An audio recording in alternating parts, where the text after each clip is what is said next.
말씀 한 구절 봅니다. 로마서 10장을 보겠습니다.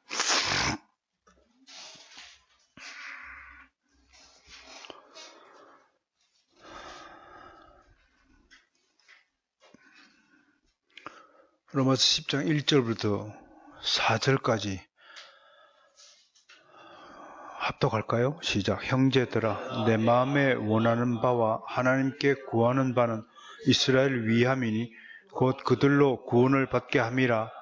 내가 정언하노니 그들이 하나님께 열심히 있으나 올바른 지식을 따른 것이 아니니라.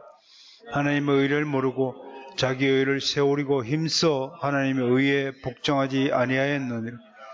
그리스도는 모든 믿는 자에게 의를 이루기 위하여 율법의 마침이 되시느니라. 아멘. 오늘은 기독교 강요 제3권 13장 칭의론에서 유의할 두 가지 사항에 대해서 학습하도록 하겠습니다. 방금 우리가 봉독한 로마서의 말씀은 자기 의에 기반한 인생의 허무함과 동시에 우리가 하나님의 의에 복종하는 것이 마땅한 것이라는 말씀의 가르침을 받습니다.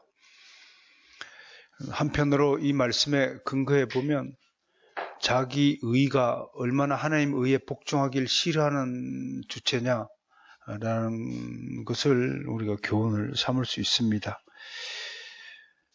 저는 오늘 아침부터 오늘 저녁에 말씀을 준비하는 가운데 있어서 이 작은 책을 가지고 읽지만 벌써 이 최종판 상중하 중에서도 3분의 1을 지금 다루고 있고 내용적으로 진도가 있고 하나하나 넘어갈 때마다 정복하는 느낌. 또 제가 개인적으로 읽었을 때와 또 여러분들에게 가르치기 위하여 어떤 강요의 내용을 한 줄 한 줄 읽어가는 것은 또 전혀 다른 차원의 일이다라는 것을 고백합니다.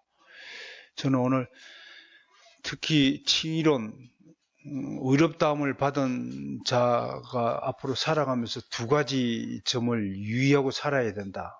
첫 번째는 자기의 의를 내세우면 안 된다. 내가 의로워서 의롭다함을 받았다고 여기면 안 된다라고 하는 것입니다. 특히 자기 의에 있어서 자존심과 자존감과 자신감 이 세 가지 차이가 무엇인가를 오늘 여러분에게 좀 구별시켜 드리고자 하고요. 두 번째는 양심에 그리낌을 받는 일을 하지 말아야 한다. 양심이 평안해야 한다. 양심이 뭐예요? 선을 행하면 마음이 좋고 악을 행하면 마음이 괴롭도록 한 그 마음의 장치가 양심이 있죠. 그 장치를 누가 하셨나요? 지나는 자는 무슨 작은 균에서 발달하여서 양심이 교육을 받고 자라났다고 하고 별소리를 다 하지만 그러면 진화가 되었다면, 원숭이에서 인간이 진화가 되었다면 왜 원숭이하고 인간의 중간 단계는 없을까? 원숭이가 뿅 하고 어느 날 갑자기 인간으로 되나 보죠? 중간 단계가 있을 때까지요. 원숭이하고 말하고 개하고 접종을 시키면 말인지 개인지 구분이 안 되지. 혼한 물이 있듯이 원숭이족도 있고 그래야 되잖아요. 얼굴은 원숭이인데 바지는 청바지를 입은 족속도 있어야 되고 외계 영화에 나오는 것처럼 희한한 괴물들도 있어야 그게 진화론이 맞잖아요. 근데 아담 이래로 인류의 역사의 모든 기록에는 원숭이에서 인간으로 진화했다는 근거는 한 개도 발견되지 않잖아요. 인류 역사가 많게는 길게는 짧게는 성경적으로는 6,000년쯤 되고 뭐 고고학적, 인류학적 또 뭐 방사선 동위원소 측정 온도는 뭐 몇십억 년이 된다고 하지만 세상 창조는 분명한 것은 인류의 역사는 그렇게 길지 않다. 뭐 인류학적으로는 뭐 가장 그 최초의 원인 뭐 자바 원인인가 하는 그런 원인도 뭐 몇억 년밖에 안 된다. 그렇게 이야기하잖아요. 어떻든 그 양심을 하나님이 주셨으므로 그 양심의 평안을 이루며 살아야 한다. 그 우리 속담에도 그런 게 있잖아요. 그 도둑놈은 발 뻗고 못 잔다. 죄를 지으면 불안해서 못 사는 거예요. 특히 우리 허사모는 아주 양심적인 우리 그리스도인이라서 잘못하면 벌써 얼굴이 밝아지고 내 앞에 오면 거짓말을 못하고 다 토해내고 또 양심이 살아있기 때문에 그런 거거든요. 양심이 죽은 거면 놀랍도록 연기하죠. 그래서 내가 사랑하죠. 얼마나 순수한 상태입니까? 그러다가 아무 때나 비밀을 막 폭로를 하거나 그런 또 멍청한 행동하고 양심적인 행동하고는 구분해야 됩니다. 지혜롭게 해야 되고 아무 때나 남편을 막 폭로해버리고 막 그러면 안 된다 이겁니다. 이제 오늘 다룰 내용을 이제 대충 여러분에게 설명해 드렸습니다. 그걸 아시고 페이퍼를 가지고 한번 읽어보는데 원래 이 기독교 강요 원광영 목사님께서 번역한 내용에는 첫 번째 하나님께만 영광을 돌려라. 자기 의를 내세우지 말고 하나님께 영광을 돌려라 그렇게 되어 있고요. 두 번째는 자기 의를 자랑하는 자는 하나님의 영광을 뺏는 자다. 그렇게 우리가 말을 하고 있고요. 자기 의를 바라보고 내세우는 사람은 절대로 양심의 평안을 얻을 수 없다. 하나님께 의지하는 사람만이 양심의 평안을 얻을 수 없다.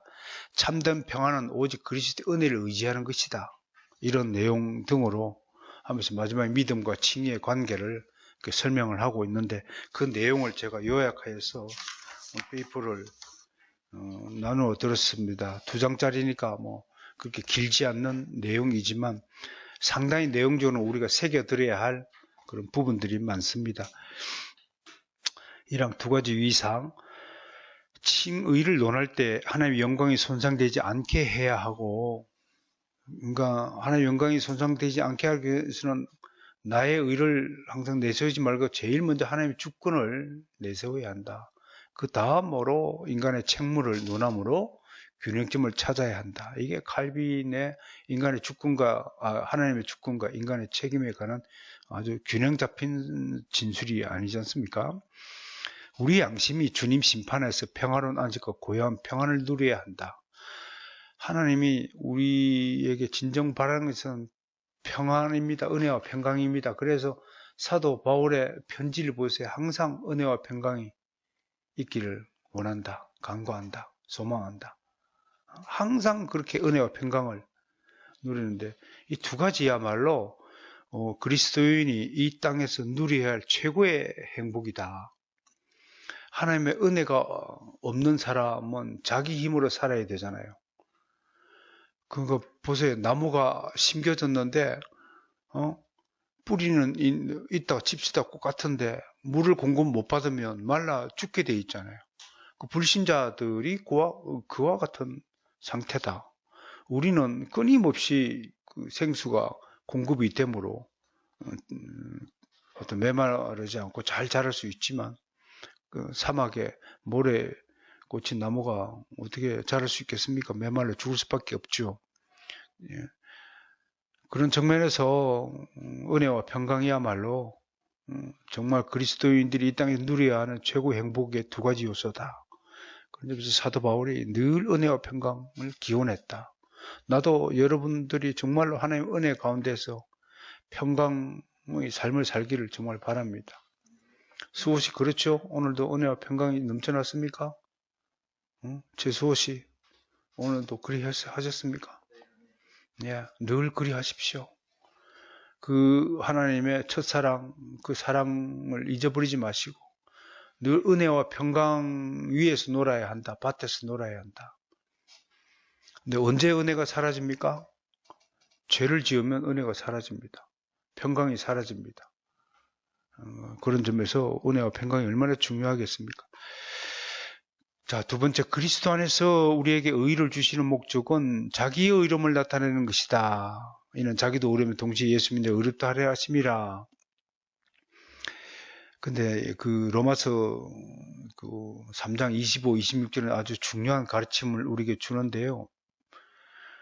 자기 의로움을 어떻게 나타내냐면 우리가 의롭다고 해서 우리에게 의로움으로 대하는 게 아니라는 얘기입니다. 우리는 죄투성이입니다. 그런데 3장 25절 죄를 간과하심으로 죄가 있는데도 죄를 없다 쳐주시고 우리에게 하나님이 의로움으로 나타나신다는 겁니다. 여기 예를 들어서 거짓말을 밥 먹듯이 하는 사람이 있다 칩시다. 그런데 그가 어떻든 하나님의 은혜를 받아가지고 새로워진 사람이라 칩시다. 전에는 새로워지기 전에는 거짓말쟁이니까 상대도 하기 싫어요. 말도 붙이기 싫어요. 왜? 입만 열면 거짓말을 하니까. 근데 어찌됐든 간에 하나님 은혜로 그 거짓말쟁이에도 은혜를 줘가지고 새롭게 했어요.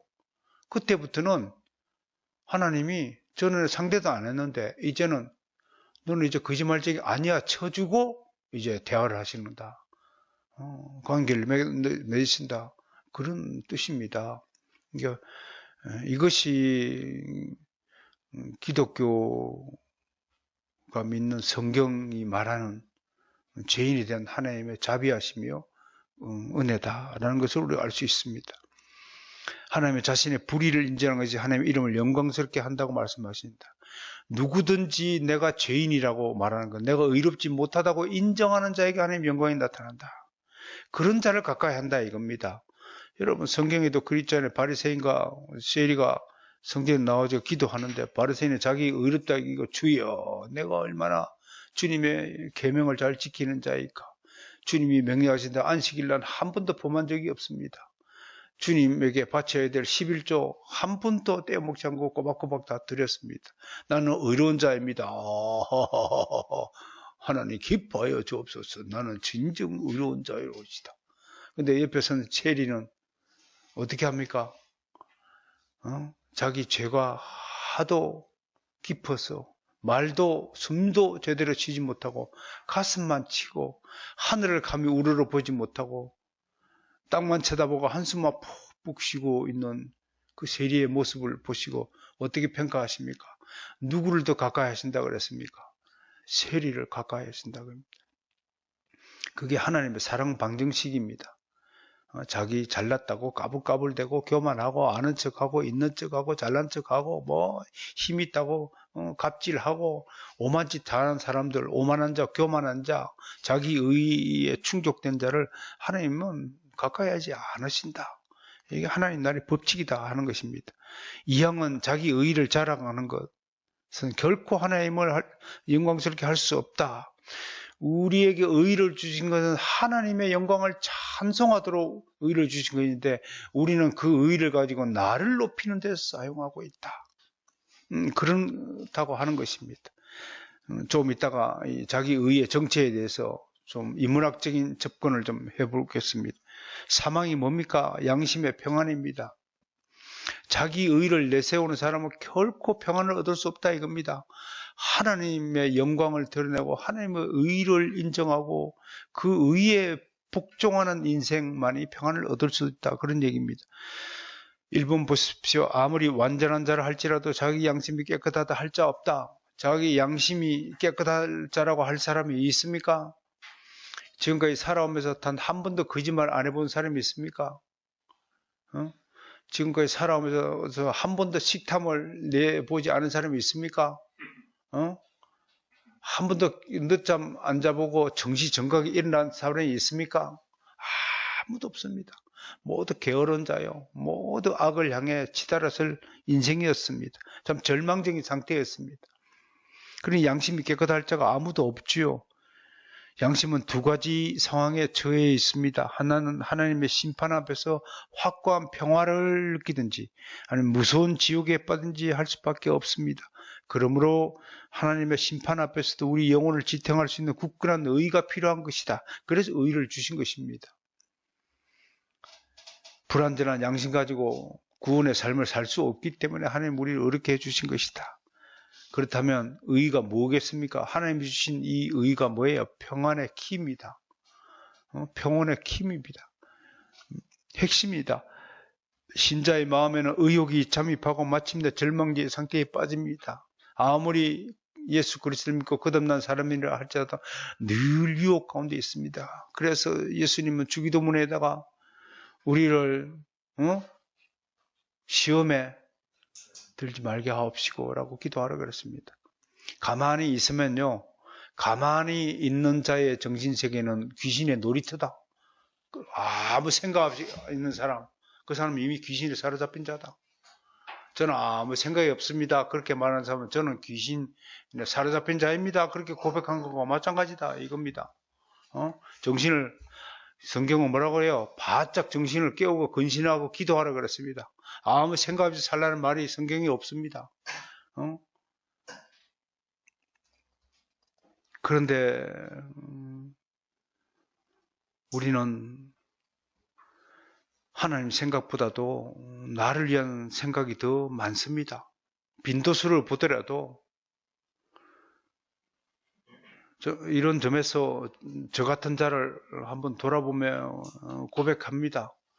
저 같은 자가 만약에 하나님이 저를 의롭다고 해주시지 않고 불러주시지 않았다면 얼마나 자기 자랑에 빠져서 겸손을 가장한 자기 자랑이라는 게 있습니다. 겸손한 척.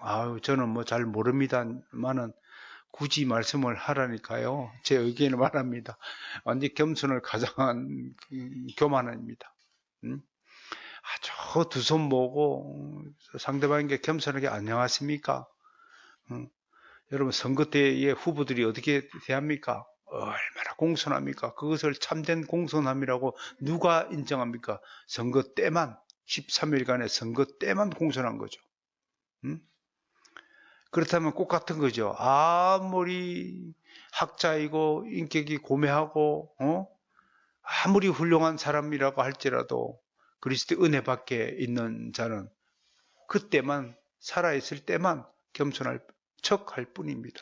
그의 본질은 선거기간 끝나면 바로 돌변하듯이 그의 본질은 그의 의가 손상당하거나 그의 유익이 침범당하거나 그의 자존심이 뭉개질 때는 반드시 그 악한 의가 드러나게 되어 있습니다. 그러므로 이 세상에서 자기 완전한 의의를 가지고 사는 사람은 아무도 없습니다. 언제나 우리는 시험에 걸리고 미끄러지고 넘어지게 할 뿐입니다. 그러나 우리의 유일한 희망이 무엇입니까? 믿음입니다. 믿음은 흔들리거나 변하거나 상하로 요동치거나 주저하거나 불안해하거나 망설이거나 절망하지 않습니다. 우리 신씨가 참 착하고 훌륭한 인물이지만 한때는 요동을 쳤습니다. 전후 좌우가 도대체 안 보이고 이리 갈까 저리 갈까 인생 앞에 세 갈래 길이 아니라 오삼결길이 열려 있었습니다. 오거리 속에 있는 겁니다. 우리는 직진 코스에 있는데 두 갈래 길에 앞에서도 헷갈리는데 오갈래 길이 앞에 있으면 어떻게 했습니까? 마음이 동요가 생기고 요동을 치고 이리 갈까 저리 갈까 이리 갈까 저리 갈까 마음을 정치 못하네. 그런 인생이었습니다. 신씨만 그랬습니까? 저도 그랬습니다. 우리 모두가 그랬습니다. 마음이 요동치는 것, 그 뭐 때문에 그렇습니까? 오늘 기독교 강요가 뭐라고 대답을 합니까? 믿음이 없어서 마음이 요동치는 겁니다. 마음이 자꾸 화장실에 곳간에 화장실 갈 때 올 때가 틀린 겁니다. 주일날 예배를 드리면 다 오늘 이번 주는 정말로 고난 주간으로서 내가 경건한 삶을 살아야지 결심하고 돌아가면 그 다음날 바로 무너집니다. 왜? 믿음이 없었습니다. 믿음은 견고한 겁니다. 믿음은 흔들리지 않는 겁니다. 믿음은 한 번 보고 마음을 끝까지 천국 갈 때까지 붙들고 변치 않는 것입니다. 그게 믿음의 힘입니다. 국민의 힘이 아니고 믿음의 힘으로 우리는 살아야 됩니다. 그 믿음의 기둥을 여러분 마음밭에 탁 세워두고 흔들리지 않도록 여러분 마음을 붙들어야 됩니다. 그런데 믿음이 없으니까, 연약하니까 흔들거리고, 작은 바람의 잎새에도 뭐 바람이 흔들린다고 그랬습니까? 아주 그냥 민감하게 그냥 반응하고, 세상 일에 민감하게 반응하고, 다른 사람의 평가에 지나치게 의존하고, 신경을 쓰고, 저 사람이 나를 어떻게 생각할까 등등 말이에요. 얼마나 많은 불안과 두려움을, 망설임과 절망감을 가지고 사는지요. 믿음은 정직과 연결되고 신실함과 연결되어지고요. 끈기와 인내로 연결되어져서 한 사람을 반석 위에 올리는 겁니다. 흔들리지 않도록 하는 겁니다. 난 여러분들에게서 믿음의 성장을 분명히 목격합니다. 그래서 저는 감사기도 합니다. 이것이 저의 공로가 아니라 여러분을 사랑하시는 하나님의 공로라는 사실을 분명히 선포합니다. 여러분은 옛날에 비해서 얼마나 견고해졌습니까? 단단해졌습니까? 흔들리지 않고 있지 않습니까? 목표를 바라보고 좀 다른 박질 중에 있잖아요. 하나하나씩 우리 이 교회 규모로는 상상조차 할 수 없는 일들을 우리가 지금 만들고 해가고 있잖아요. 우리가 하는 겁니까? 아닙니다. 하나님이 하시는 겁니다.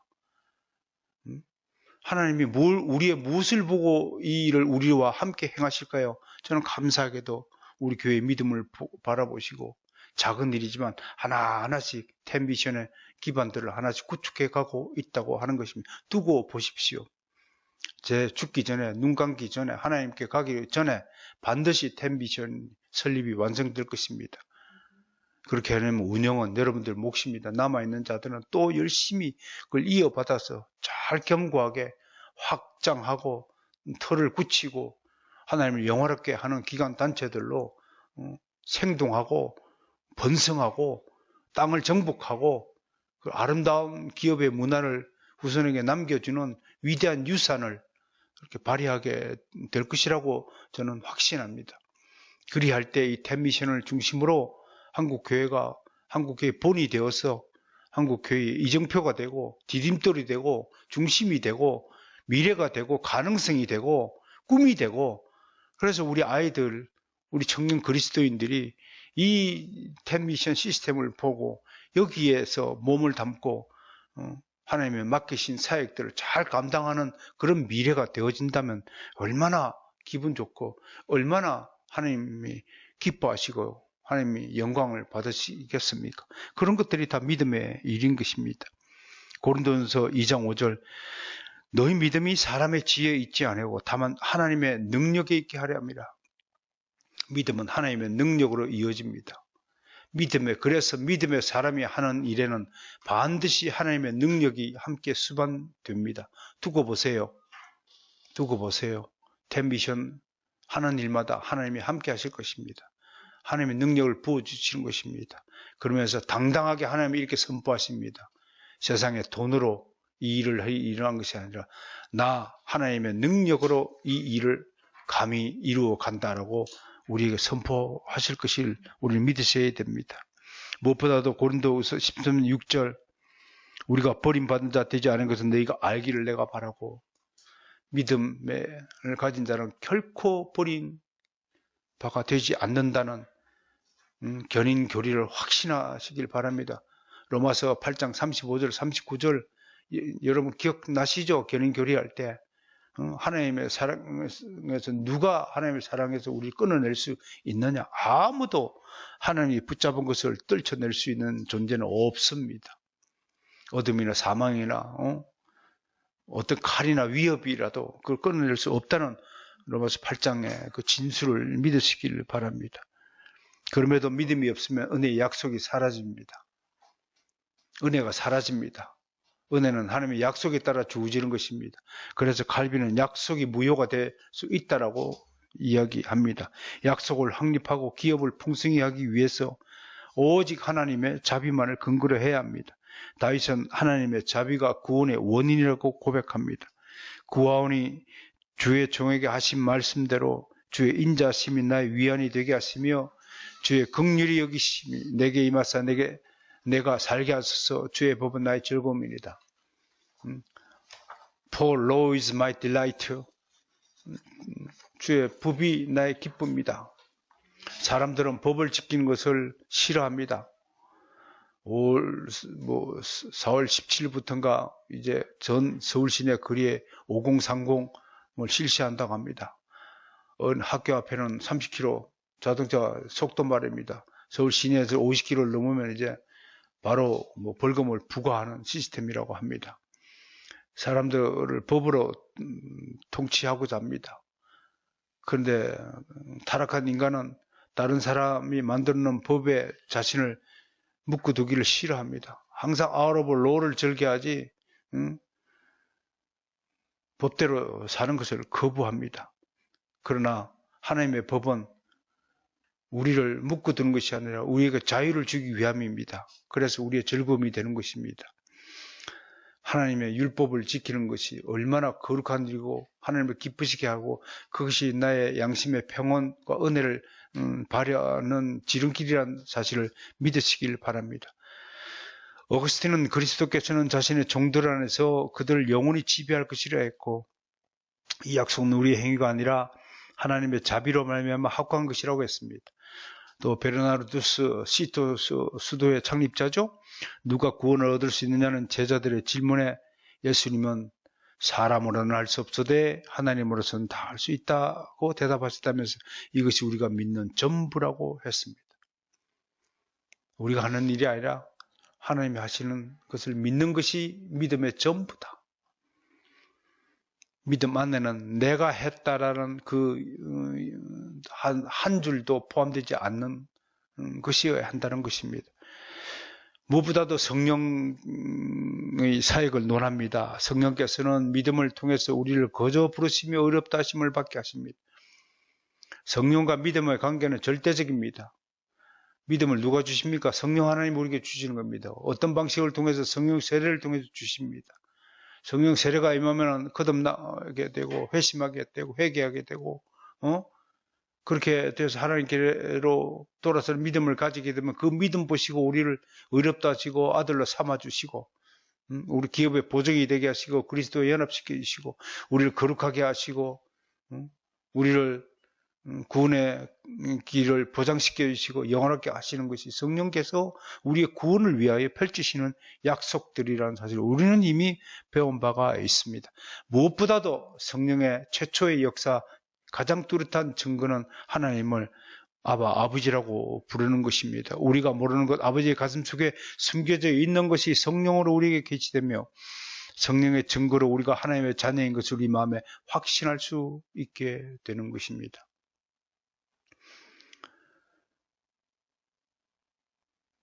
참 엉뚱하지만 가끔 저도요. 오늘 아침에도 아침에 일어나자마자 기도를 하는데 기도 중에는 무슨 생각이 들면 왜 내가 하나님의 자녀가 됐을까? 그런 제가 듭니다.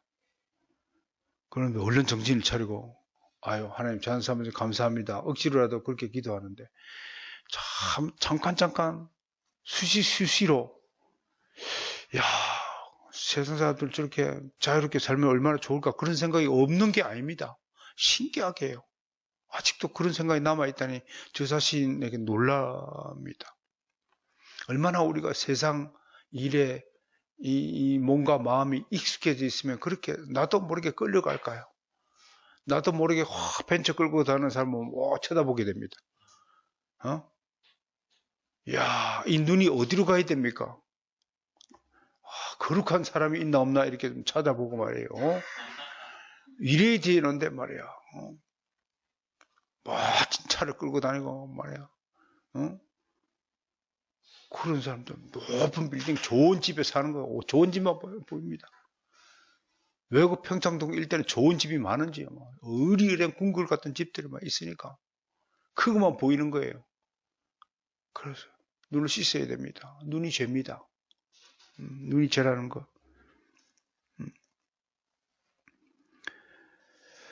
보십시오. 4번 믿음은 원래 눈을 감고 귀를 곤두세우는 것이다. 눈을 감고 귀를 곤두세우는 것이 믿음이랍니다. 눈 뜬 사람들은 다 죄인이에요.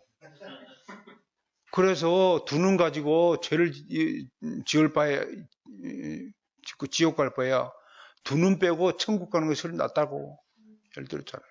야, 이 눈이 무서운 겁니다. 눈 때문에 망하는 겁니다. 그럼 홈쇼핑을 눈을 안 봐야 옷을 안 사고, 좋은 걸 안 봐야 바라지 않을 텐데, 이 눈이 죄를 범하는 거예요. 그러니까 오늘 보세요. 믿음은 원래 눈을 감고 귀를 곤두세우는 그 약속을 귀로 들으려고 했으며, 사람의 공론의 가치를 전혀 눈으로 보려고 하지 않는 것이 믿음이다. 야, 오늘 이 말에 저는 개인적으로 은혜 받았습니다. 한편 눈을 작게 만들어주신 하나님께 감사드렸습니다. 그렇지 않나요? 눈이 큰 사람이 더 많이 보는 거 아니에요? 눈이 조그마하게 보고. 그래서 몽고 우랄라테 후손들이 더 복받은 겁니다. 다 눈이 조그마했잖아요. 그 TV 광고예요. 뭐 옛날 거 광고 내는 게 있으면 뭐 무슨 약품인데 술 깨는 약이에요. 그 술 깨는 약 그 회사 회장님인가 봐요. 나 그 광고를 제일 좋아합니다. 볼 때마다 찾아 나와요. 요즘에 돈을 많이 버시나 봐요. 눈이 저보다 더 작은 사람이 있어. 그게 안 보입니다. 근데도 그래 내가 야, 저 사람은 죄를 덜 지어서 저렇게 돈을 많이 버는가 보다. 부자가 된 모양. 눈 큰 사람은 눈 큰 만큼 죄가 더 많나 봅니다. 여러분 그래서 우리 전통적으로 개혁교회의 교육은요, 눈으로 시각적인 자료를 사용하지 않는 겁니다. 항상 귀를 듣고 저 귀를 집중해서. 이 공부 잘하는 사람들의 특징이 뭐예요? 귀가 발달됐습니다. 우리 특히 이제 취재 기자들 훈련할 때 굉장히 듣는 훈련 많이 하거든요. 녹음 틀어놓고 퍽 그냥 옮겨 쓰게 하고 해가지고 신기하게 내가 느낀 것은 광화문 일대를 차를 타고 눈으로 쫙 보고 간판 글자를 다 적어내는 훈련을 하는데 순간적으로 다 하는데 그건 잘 안 돼요. 눈으로 보면 기억이 안 돼요. 그런데 딱 듣고 뭐 대안이었어 이렇게 틀어주면 딱 하면 대안이었어 무슨 얘기인지 기억하는데 신기하게 인간은요 귀를 집중해서 듣는 것은 기억에 오래 남고 눈으로 보는 게 금방 까먹습니다. 신기하게. 그래서 저는 간판 50몇 개까지는 외웠어요. 순간적으로 아파트 탁 가면 차량 주차돼서 벌써 눈에 몇 대부터 사람이 10분마다 몇 명 왔다가 가는지 착착 파악이 되어갖고 딱 분위기 파악합니다. 그래서 회사 딱 들어가면 정문 앞에 딱 들어가기 전에 한 10분쯤 딱 주변 탐색 다 합니다. 동사무소 하고 자료 다 뽑아가지고 주소지부터 이렇게 몇 명 근무, 매출 얼마, 기본소득 다 해가지고 갑니다. 그런 것들 몸에 배웠습니다. 그래서 어떤 사람을 요즘에는 뭐 뒷조사는 하지 않지만 하도 수만 명의 사람들을 다루다 보니까 정말 어떨 때는 이제 눈빛만 봐도 그 특징이나 특식들을 공통적으로 뽑아낼 수 있는 능력이 생기더라고요. 뭐 세상 사람들의 능력, 인간에게 주어진 그런 완전히 타락한 존재임에도 불구하고 그런 능력을 보유하고 있는데 여러분 거듭난 그리스도인들의 성령의 능력을 덧입은 사람이 무언들 못합니까? 귀가 또 할례를 받은 사람인데요. 그런데 신기하죠? 한 주만 지나도 지난주 설교는 까마득하게 다 까먹는 이유는 뭡니까? 야, 그것도 신비한 거예요. 어? 여러분, 저는 하나님의 말씀인 설교하고 엄마가 만들어주는 밥하고 꼭 같다고 생각합니다. 꼭 같은 밥인데요. 매번 틀립니다. 신기하죠? 꼭 같은 김치찌개인데 먹을 때마다 틀려요. 그런데 여러분 언제 엄마가 김치찌개 끓여준지 기억하십니까? 사랑은 기억하는 것이 아니라는 것입니다. 그 이유가 뭔 줄 아세요? 하나님의 사랑을 기억하지 않는 겁니다. 몸에 새기는 거고. 온몸에 촉촉히 이슬비가 내려가고 젖듯이 말씀에 젖어 사는 겁니다. 그렇게 해서 머리에 기억된 것이 아니라 온 정신, 온 마음에 하나님 말씀이 촉촉히 젖어 있어가지고 말씀 덩어리가 되었고자 하는 겁니다. 격담이지만 저는 서울에서 내 친구 집에서 김치를 먹기 전까지는 우리 어머니 김치가 그렇게 짜다는 사실을 알지 못했습니다. 우리 친구가 우리 집에서 밥을 먹다가 김치를 하는데 쌍문동에 살 때 그 표정을 잊을 수가 없습니다. 세상에 이렇게 짠 김치를 어떻게 먹느냐고 나한테 정말 눈이 동그래져가지고 물을 몇 컵이나 막 들이키던 걸 기억을 합니다. 여러분, 참 사람이요 다른 문화, 다른 경험치가 없으면 그렇게 외골수로 갇히게 되는 겁니다. 그래서 우리가 신앙생활도 이렇게 교회에서 모여서 이렇게 함께 어울려서 이렇게 해야 나의 신앙의 장점과 단점이 보이고 개량되어질 여지가 발생하는 겁니다. 그래서 코이노니아가 너무 중요한 겁니다. 우리 교회에서 실시하는 말씀 나누기 사실은 1시간쯤 시간을 주면 더 좋겠지만 그런 시간들이요 가벼워 보이지만 코이노니아로서 굉장히 큰 소득이고 성도들에게 자신의 의견을 발표할 수 있는 통로를 열어줌으로써 좋은 겁니다. 잘 활용해 주시길 바랍니다. 5번 평강의 왕이시자 우리의 화평이신 그리스도는 양심의 모든 동요를 진정시키는 분이시다. 우리의 평안을 위해 모든 하나님의 진노를 홀로 견디신 주님에 대해 확신이 없는 사람은 언제나 불안에 뜰 수밖에 없다. 우리는 우리의 구속자이신 그리스도의 고통에서만 우리의 평안을 찾아야 한다. 이 정말 멋진 말입니다. 이게 무슨 말입니까? 우리에게 평안을 주시기 위해서 예수 그리스도께서 몸소 그 고통을 다 감내했다는 것입니다. 우리가 받을 형벌을 십자가에서 예수님이 대신 그 형벌을 받았다는 것입니다. 그걸 기억하는 것이 우리의 진정한 평화요 평안이라는 것입니다. 그게 믿음의 실체라고 하는 것입니다. 그걸 어떻게 잊을 수 있겠습니까? 저는 십자가에 박힌 예수님을 보지는 못했지만 눈으로 보지는 못했지만 하나님의 음성으로 우리는 그 사실을 충분히 듣고 믿고 있습니다. 얼마나 우리가 복됩니까? 양심의 평안과 기도의 기쁨, 한마디로 무슨 얘기냐면요, 성령으로 말미암는 이 확신을 가져야 되고 이 확신 때문에 평안이 생기기 위해서는 끊임없이 기도해야 된다고 하는 것입니다. 기도해야 영혼이 안정을 누린다고 하는 것입니다. 에베소서 3장 12절 말씀 함께 읽습니다. 우리가 그 안에서 그를 믿음으로 말미암아 담대함과 확신을 가지고 하나님께 나아가면 얻느니라. 근데 원어상으로는 담대함이 freedom이에요. 프리덤 자유인데 왜 이거 담대함이라고 했을까? 저는 이렇게 연결 지어 보았습니다. 진정한 자유를 얻으면요, 확실히 용기가 생깁니다. 두려움이 없기 때문에 용기가 생기는 겁니다. 꿀릴 게 없으니까 당당해지는 겁니다. 뒤가 꿀인 사람은 어디 가서 당당하게 얘기 못 합니다. 뒤가 꿀인 사람은 이제 장관 못 됩니다. 청문회에서 뭐 오만 개 다 들통나는데 똑바로 살아야 됩니다. 그러니까 주변에 똑바로 살지 못한 사람이 장관 되면 뭐 도시락에서 말리세요. 삼족이 다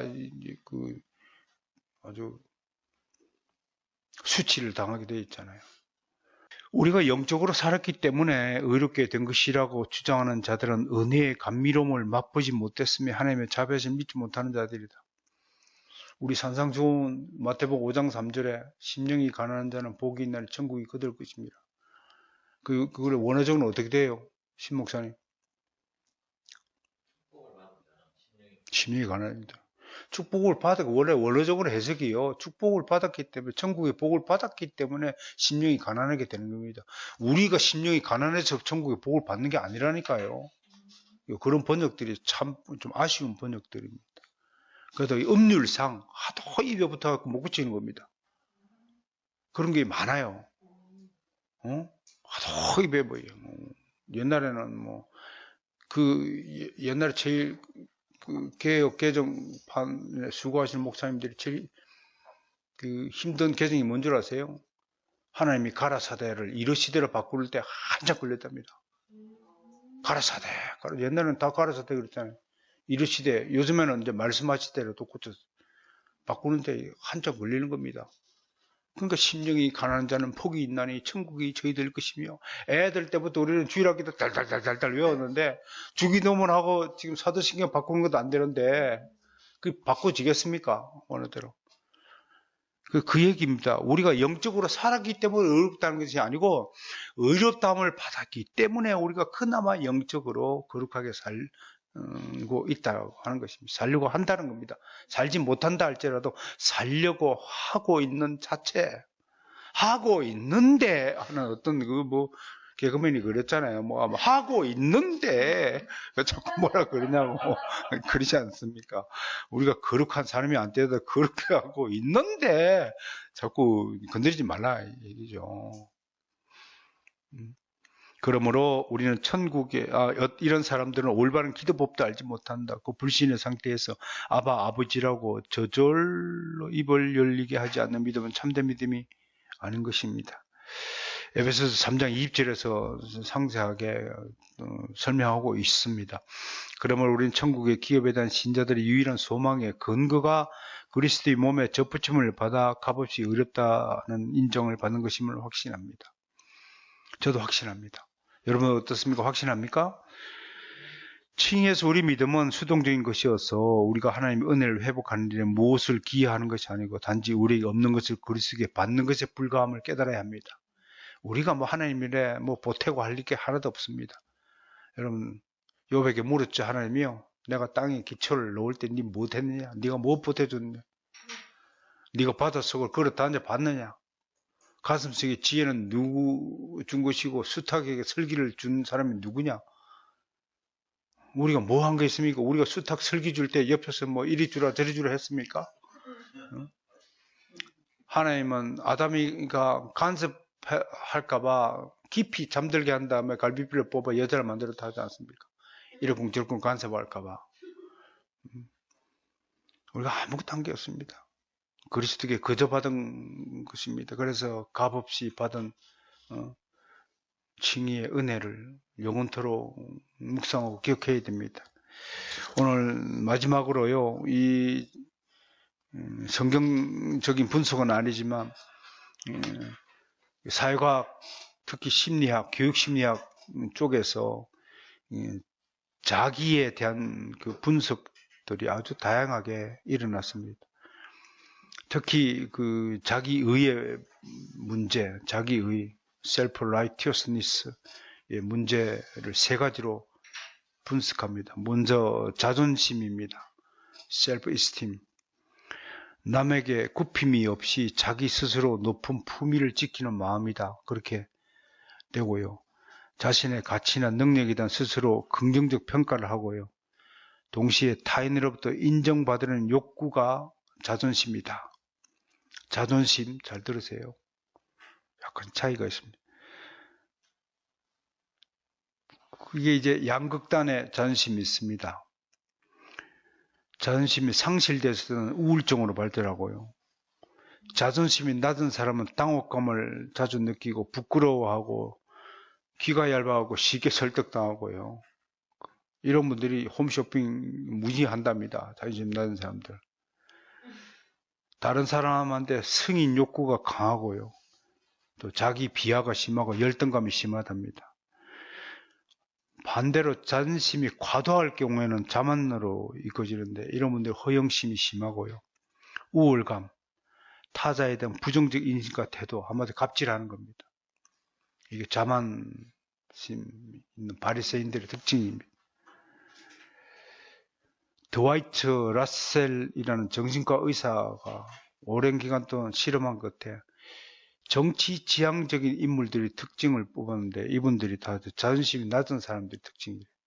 자존심 낮은 사람이요. 정치를 해가지고 권력을 손에 쥐고 그걸 만회하려고 하는 욕구가 강해서 이게 한답니다. 두 번째는 자아 존중감인데 이거를 자존감, 앞에 건 자존심이고 이건 자존감이라 합니다. 자신이 사랑받을 만한 가치가 있는 존재이고 어떤 성과를 이룰 수 있을 만큼 능력이 있다라고 과시하는 사람을 자아 존중감 있는 사람이라고 이야기합니다. 1890년 미국의 의사이자 철학자인 윌리엄 제임스가 발견한 심리인데요. 자존감과 자존심과 자존감은 어떻게 들리느냐? 자존심은 타인하고 경쟁 속에서 일어나는 현상을 나타내고요. 자존심은 자기 스스로 내부에 있는 그대로 모습, 자기 속에 있는 모습에 대한 긍정적인 평가를 자존감이라고 하는 거예요.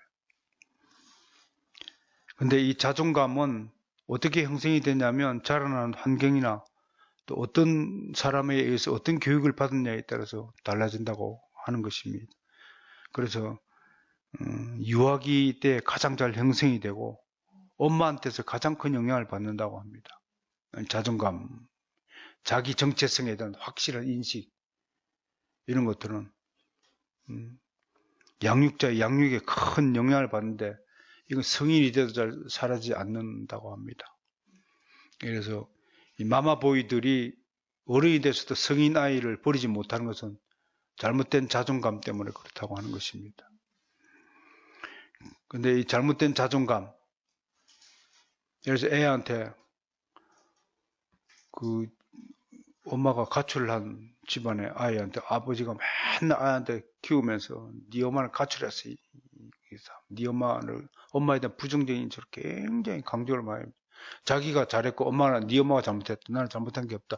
그걸 이제 가르치기 위해서 엄마를 깔아뭉개고 지는 높이고 이런 케이스 있잖아요. 부부 싸움하면서 자식을 가운데 놓고 니는 어떻게 생각하냐? 아빠가 잘했냐? 엄마가 잘했냐? 이런 교육들 가장 최악의 자존감 교육이라 합니다. 애가 누구 편을 들겠어요? 애는 멘붕이에요. 애는 생존 욕구성과 눈치가 발달합니다.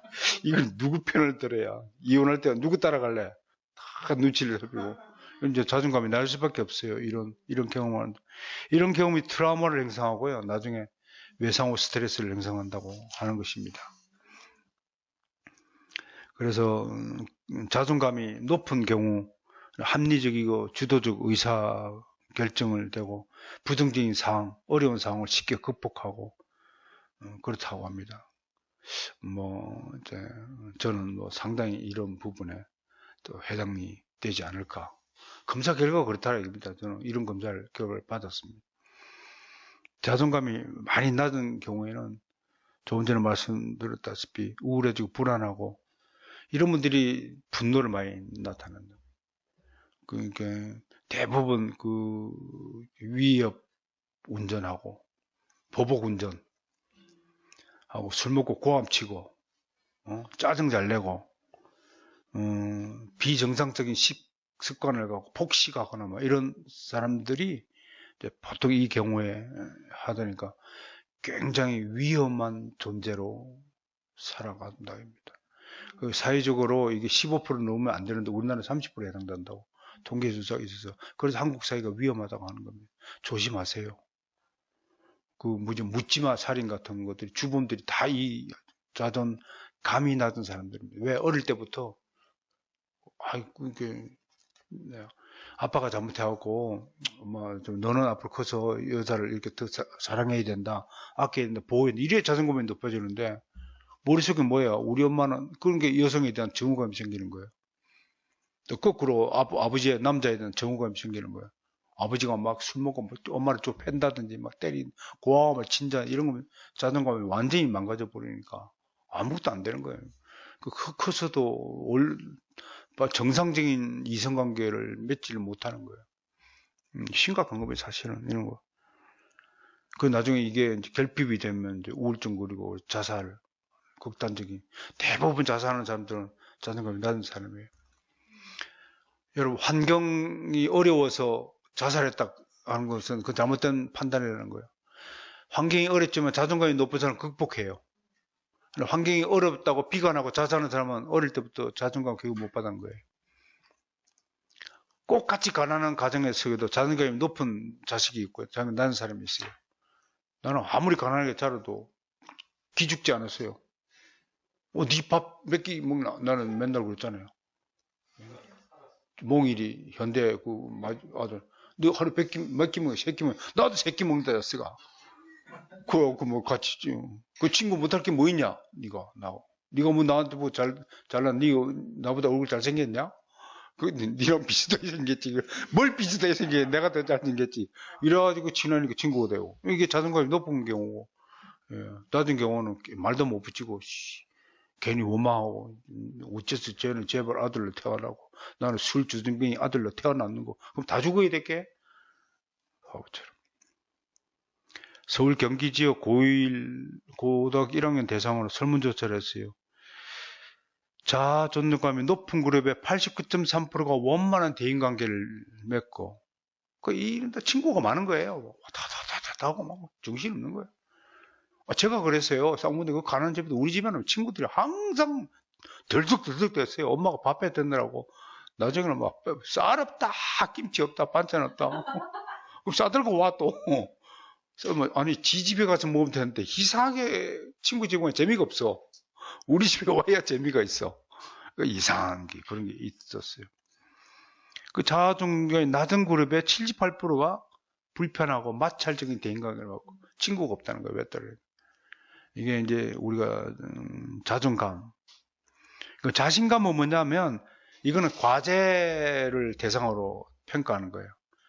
자신감은 내가 수행하기 어려운 과제가 주어지면 자신감이 떨어지고 얼마든지 내가 할 수 있는 일이 딱 지면 자신감이 높아지는 거예요. 그 과제 중심으로 평가하는 자신감이에요. 일 중심이죠, 그죠? 일을 중심으로, 인간관계를 중심으로 하는 건 자존심이고, 내 안에 있는 문제를 가지고 다른 것은 자존감이고, 일을 가지고 다루는 것은 자신감이다. 그래서 난이도가 높은 자신감이 떨어지고 두려움이 생기고, 또 반대로 자기 자신을 과대평가하는 사람은 자만해가지고 원숭이도 나무에 떨어진다 그랬지. 실수가. 이런 분들이 자만심 있는 사람들이 특징이 뭐냐면 결정적인 실수를 한대요. 항상. 군대에 있을 때 이 얘기 준비하면서 생각나는 일화가 뭐냐면 우리 이제 부대 대항 축구 시합이 항상 열려요. 우승하면 뭐 휴가 가는 거 이제. 대대장 배 뭐 축구 시합 때 해가지고 막 그 목을 내가 한 달 전부터 막 훈련하는 거야. 그 평소에 이제 축구 선수 하나 있었어요. 고등학교 축구 선수 하다가 하니까 정말 잘 차요. 걔 볼은 뺏을 수가 없어요. 우리 같이 비전문가가 우리가 뭐 볼을 다뤄봤어요. 우리는 무조건 뛰기 바쁘지. 그래서 저는 이제 볼을 좀 다루고 센스가 있어가지고 그래서 레프트 윙을 또 빨리 하고 그렇게 해가지고 저쪽에도 근데 우리만 운동회 저쪽에도 있어요. 수성대하고 우리 의장대가 결승에 붙었는데 2대2로 비겨갖고 있는데 이제 페널티킥 해요. 페널티킥으로 승부를 가리는 거예요. 3대3이야. 근데 우리 쪽에 축구 선수가 마지막에 그랬어. 근데 내가 느낌이 이상해. 왜 평소에 축구 잘하는데 굉장히 거만했거든. 발장기가 막 내 뺏어봐 그래 장난치고. 딴 놈들 페널티킥 다 정신을 또 하사볼 생각하고 막 이거는 못 넣으면 죽입니까? 목숨을 걸고 넣는데 그게 못 넣었어요. 공중볼 하나. 그러고 휴가 못 갔어요. 이게 지나치게 자신을 과대평가하는 사람들이 있는 실수가 결정적인 실수를 한단 말이에요. 이런 사람들이요, 직장마다, 단체마다 꼭 있어요. 잘난 체 하다가 꼭 미끄러져요. 오늘 자기 의의를 가지고 칭의에 대해서 두 가지 유의할 점이 뭡니까? 자기 의의를 내세우지 마라. 양심에 끓이는 일을 하지 마라. 그러면 평온이 찾아들지 않는다. 은혜와 평안이 얼마나 그리스도인 삶에 중요한가를 오늘 기독교 강의를 통해서 가르치고 있습니다.